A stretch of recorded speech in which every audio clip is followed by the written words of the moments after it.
Welcome to Reliable Review Lab. The Galaxy S25 Ultra might just be one of Samsung's most debated launches ever. Critics and users alike are calling them out for playing it too safe, and honestly, they aren't wrong. After a full month of real-world testing, I can confidently say that the hardware upgrades aren't as groundbreaking as many had hoped, especially with Android competitors constantly pushing the boundaries of innovation. But does that mean the S25 Ultra is a bad phone?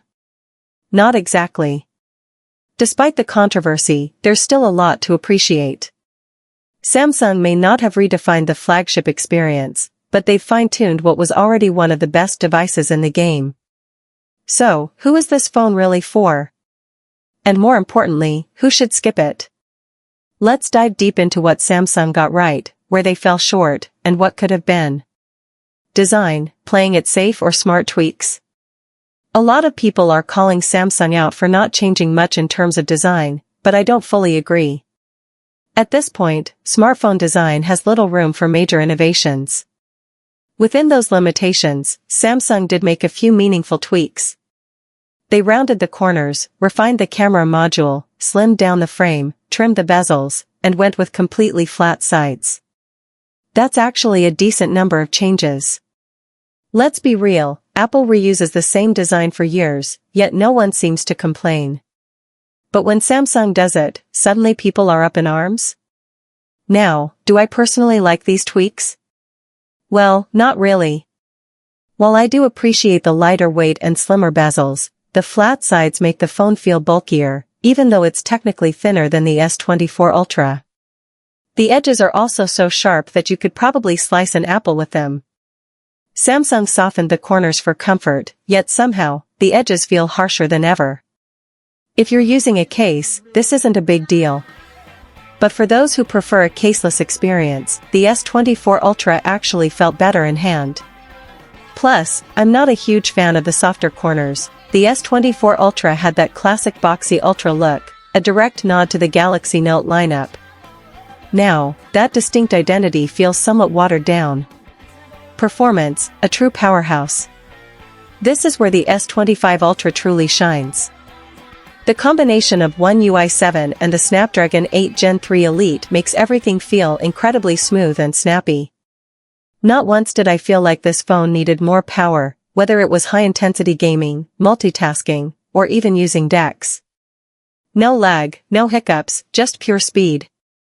Interestingly, Samsung is using a custom version of the Snapdragon 8 Gen 3 Elite, and it's actually more powerful than the same chip found in other phones.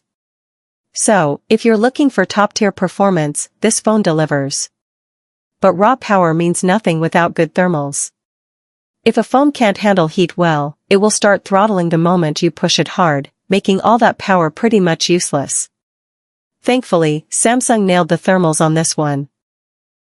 Thanks to a larger vapor chamber and solid optimizations, heat management is impressive. Even after nearly an hour of maxed-out gaming, I didn't notice any significant overheating. The improved cooling system clearly does its job well. Battery life and charging, good, but not great. Battery life is solid. I consistently ended my day with around 30 to 40% battery left, with roughly 6 to 7 hours of screen-on time. That's slightly better than what I got on the S24 Ultra, and honestly, I'm satisfied. I only have to charge it once every 2 days, which is fantastic. Tests even show that the S25 Ultra's battery life is on par with the iPhone 16 Pro Max, which is impressive. However, here's the thing, it's 2025, and great isn't enough anymore. Chinese brands are pushing 6,000 mAh batteries using silicon-carbon tech, allowing them to shrink battery size while increasing capacity. Meanwhile, Samsung is sticking to the same old battery tech. I get that Samsung has had battery-related issues in the past, but it's time for them to step up before they fall behind. A big reason some reviewers are criticizing the S25 Ultra is because the competition is making massive leaps in battery life. Hopefully, Samsung takes note and doesn't make the same mistake with next year's model. Speaking of mistakes, they've still kept the charging speed at 45W. Sure, they're now including a new USB-C cable that charges slightly faster than last year, but come on. Samsung should be pushing at least 65W by now.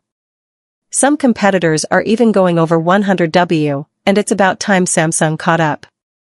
Cameras, minor tweaks, but still excellent. On paper, the S25 Ultra's camera system looks almost the same as last year's, except for a new 50MP ultra-wide camera and an upgraded image signal processor. Thanks to improved processing, image quality is slightly better than last year, despite the similar hardware. The new 50MP ultra-wide camera is a solid upgrade over the S24 Ultra's 12MP sensor. It's brighter, has more accurate white balance, and is sharper overall. The 3x telephoto camera, however, is still 10MP with a smaller sensor, which feels outdated for 2025. I take a lot of zoomed-in shots because it helps with better composition, and Samsung needs to bump up both the megapixels and sensor size. One feature I do like is the new smooth zooming for portraits and videos. Unlike the fixed zoom levels on the S24 Ultra, you can now smoothly adjust zoom while taking portrait shots. This carries over to video recording as well, making footage feel far more natural.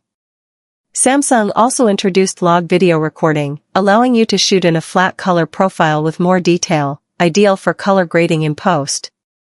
Funny enough, less than 0.1% of users will ever use log video recording, yet Samsung removed Bluetooth S Pen features due to low usage.